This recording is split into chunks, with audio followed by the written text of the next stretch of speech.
11월 17일 목요일 하나님께서 주시는 말씀은 창세기 48장 1절부터 11절까지입니다. 봉독을 합니다. 이 일 후에 어떤 사람이 요셉에게 말하기를 내 아버지가 병들었다 하므로 그가 곧 두 아들 므낫세와 에브라임과 함께 이르니 어떤 사람이 야곱에게 말하되 내 아들 요셉이 내게 왔다 하매 이스라엘이 힘을 내어 침상에 앉아 요셉에게 이르되 이전에 가나안 땅 루스에서 전능하신 하나님이 내게 나타나사 복을 주시며 내게 이르시되 내가 너로 생육하고 번성하게 하여 내게서 많은 백성이 나게 하고 내가 이 땅을 내 후손에게 주어 영원한 소유가 되게 하리라 하셨느니라.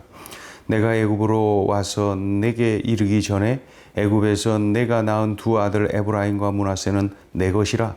르우벤과 시므온처럼 내 것이 될 것이요 이들 후에 내 소생은 내 것이 될 것이며 그들의 유산은 그들의 형의 이름으로 함께 받으리라. 내게 대하여는 내가 이전에 밧단에서 올 때에 라헬이 나를 따르는 도중 가나안 땅에서 죽었는데 그곳은 에브라까지 길이 아직도 먼 곳이라. 내가 거기서 그를 에브랏 길에 장사하였으니라. 에브랏은 곧 베들레헴이라. 이스라엘이 요셉의 아들들을 보고 이르되 이들은 누구냐? 요셉이 그의 아버지에게 아뢰되 이는 하나님이 여기서 내게 주신 아들들이니이다. 아버지가 이르되 그들을 데리고 내 앞으로 나아오라. 내가 그들에게 축복하리라. 이스라엘의 눈이 나이로 말미암아 어두워서 보지 못하더라. 요셉이 두 아들을 이끌어 아버지 앞으로 나아가니 이스라엘이 그들에게 입맞추고 그들을 안고 요셉에게 이르되 내가 내 얼굴을 보리라고는 생각하지 못하였더니 하나님이 내게 내 자손까지도 보게 하셨도다. 요셉이 아버지 야곱이 위독하다는 말을 듣고 두 아들 므낫세와 에브라임과 함께 아버지 야곱에게로 갑니다. 요셉이 왔다는 소리에 아버지 야곱이 힘을 내어서 침상에 앉지요. 그 자리에서 요셉을 보자 아버지 야곱이 이렇게 말합니다. 이전에 내가 가나안 땅 루스에 갔을 때 엄청난 일이 있었다. 전능하신 하나님이 내게 복을 주셨다. 그리고 약속하셨다. 어떤 약속을 했다는 걸까요? 자, 3절, 4절 읽어봅니다. 이 야곱에게 약속하신 하나님의 그 약속 3절, 4절 읽어요. 요셉에게 이르되 이전에 가나안 땅 루스에서 전능하신 하나님이 내게 나타나사 복을 주시며 내게 이르시되 내가 너로 생육하고 번성하게 하여 내게서 많은 백성이 나게 하고 내가 이 땅을 내 후손에게 주어 영원한 소유가 되게 하리라 하셨느니라. 하나님이 아브라함과 이삭에게 이미 주신 약속인데 야곱에게 또다시 이 약속을 하셨다는 것은 그들에게 주신 그 약속이 야곱에게 위임된 것으로 볼 수가 있는 것이죠. 달리 표현은 반드시 그렇게 하겠다라고 하는 하나님의 마음입니다. 이스라엘 족속이 장차 가야 할 곳이 있음을 상기시키시는 하나님이시죠. 그러니까 가나안 땅 하나님께서 그 땅을 너의 후손에게 줄 것이다 말씀하셨어요. 이 자리에서 아버지 야곱이 또 한 가지 일을 진행하는데 그건 뭘까요? 바로 요셉이 애굽에서 낳은 두 아들 므낫세와 에브라임을 야곱의 장자로 삼겠다고 합니다. 그러니까 이제 손자들인데 야곱의 이 양자로 삼겠다는 거예요. 손자들을 양자로 삼겠다. 그래서 야곱의 12아들과 동등한 위치에 두겠다고 하지요. 실제적으로 후에 이스라엘이 12지파를 이룰 때에 요셉 지파라고 안 하고 이 요셉의 두 아들 므낫세와 에브라임이 각기 지파를 이룹니다. 그래서 므낫세 지파, 에브라임 지파 이렇게 됩니다. 자, 5절, 6절 읽어보죠. 내가 애굽으로 와서 내게 이르기 전에 애굽에서 내가 낳은 두 아들 에브라임과 므낫세는 내 것이라. 르우벤과 시므온처럼 내 것이 될 것이요 이들 후에 내 소생은 내 것이 될 것이며 그들의 소산은 그들의 형의 이름으로 함께 받으리라. 아버지 야곱이 요셉의 이 생모 요셉을 보면서 이제 생각이 난 거죠. 요셉의 생모 라헬이 생각난 거예요. 예. 그래서 라헬이 가나안 땅에 죽어 베들레헴에 장사되었다고 회고를 하지요. 이어서 요셉의 두 아들 므낫세와 에브라임을 축복을 합니다. 그들에게 입맞추고 그들을 끌어안고 기뻐하며 요셉에게 이렇게 말합니다. 뭐라 그래요? 내 아들 요셉의 얼굴을 보리라고 생각지도 못했는데 요셉은 물론이고 그 이 손자들까지 내가 볼 수가 있다니 참 감사하다. 이렇게 고백을 하죠. 자, 10절, 11절 읽어봅니다. 이스라엘의 눈이 나이로 말미암아 어두워서 보지 못하더라. 요셉이 두 아들을 이끌어 아버지 앞으로 나아가니 이스라엘이 그들에게 입맞추고 그들을 안고 요셉에게 이르되 내가 내 얼굴을 보리라고는 생각하지 못하였더니 하나님이 내게 내 자손까지도 보게 하셨도다.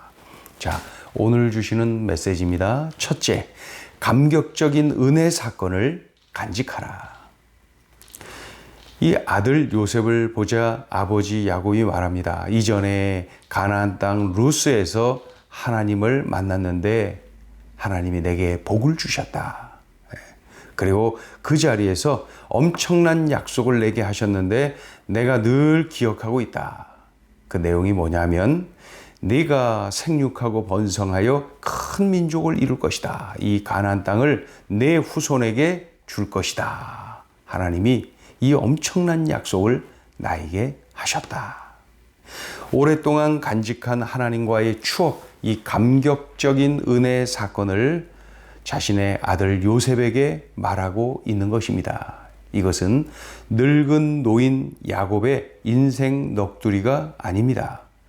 잊을 수 없는 은혜 사건, 지금도 간직하고 있는 은혜 사건, 하나님의 약속, 이 자손들이 기억하고 순종하도록 당부하는 믿음의 유언입니다.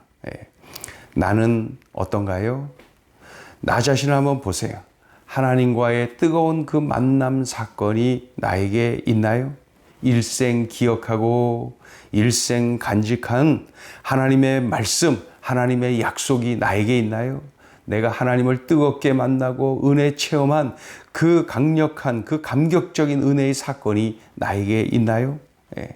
하나님을 더욱 가까이 하고 하나님을 전적으로 집중하고 의지하고 하나님 우선의 삶을 살 때에 우리에게도 이러한 은혜 사건이 있을 것입니다.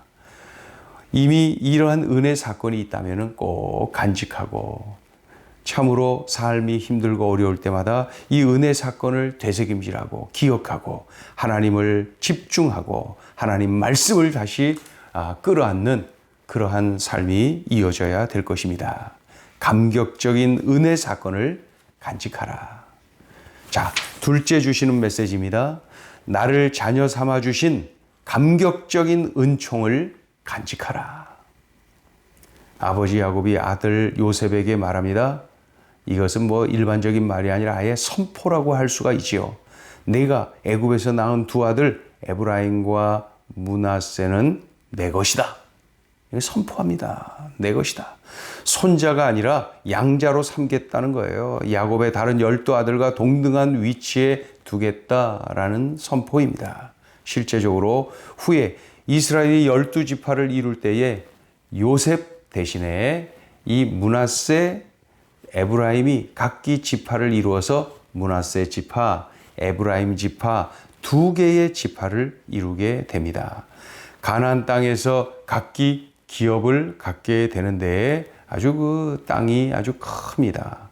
일방적으로 아버지 야곱이 선포했어요. 내가 애굽에서 낳은 두 아들 에브라임과 므낫세는 내 것이다. 하나님이 나를 자녀 삼아 주셨잖아요. 어떠한 공로가 있어서 그런가요? 어떤 자격이 있어서 자녀 삼아 주신 건가요? 어떤 특별한 공로가 없습니다. 아무것도 없습니다. 죄 없는 외아들 예수님을 나에게 보내주셨어요. 나의 죄값을 대신 치르게 하셨죠. 그리고 선포하신 거예요. 너 죄 없다.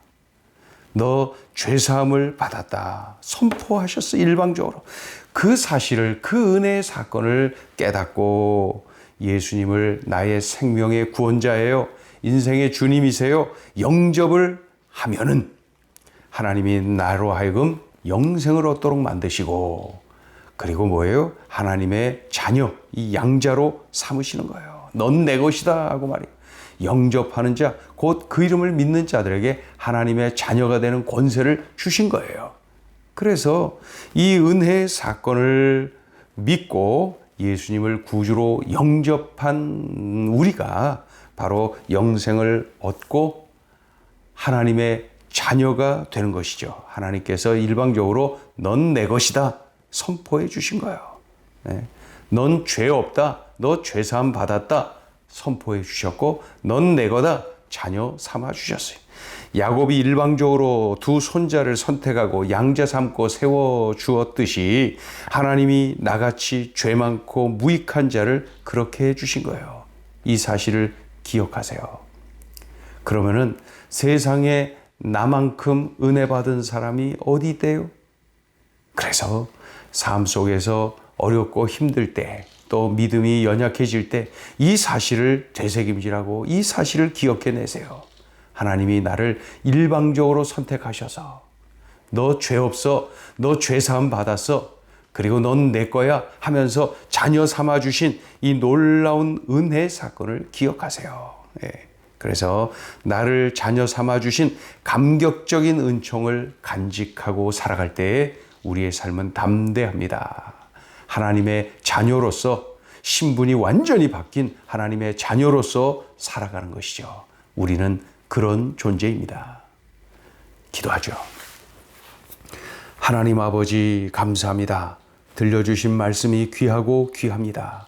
이 말씀 명심하고 우리들의 삶 속에 살아내며 참으로 이런저런 유혹의 바람, 마귀의 그 공격, 그 앞에서 오늘 말씀을 기억해내고 이 말씀을 꽉 붙잡고 이 말씀에 힘입어서 우리가 일어나고 회복되고 새 힘을 얻고 참으로 싸워 승리하는 우리들의 삶이 되게 하여 주옵소서. 예수님의 이름으로 기도 올리옵나이다. 아멘.